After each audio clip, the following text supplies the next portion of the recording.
beberapa frekuensi lah untuk anda senang nak cari-cari kan. Untuk dekat Pulau Pinang dan juga Alor-Star 97.1. Kalau anda okey geng. Petang Ahad ni macam biasa dah.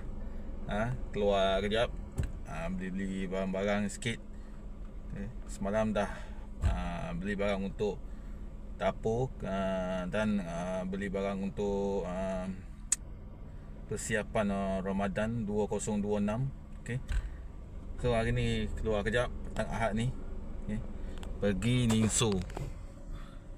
Pergi Ningso. Anak nak beli barang-barang makanan dia pula, makanan harian tu anak. Ada Firdaus. Okey, beli Ningso dekat Bandar Teknologi Kajang. Okey. And then kesempatan ni nak ucapkan selamat berpuasa kepada seluruh rakyat Malaysia. Okey. Semoga puasa tahun ini 2026 ni menjadi puasa yang terindah. Okey, dah beli barang dah. Ni. Beli apa ni? Adam beli apa? Beli apa?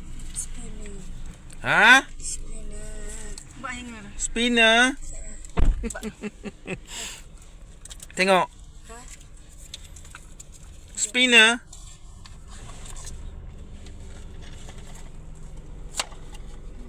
Oh, spinner. Aduh.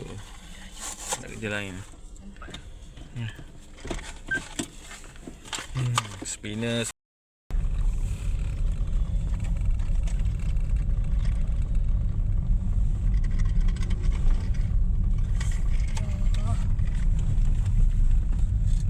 Apa tu?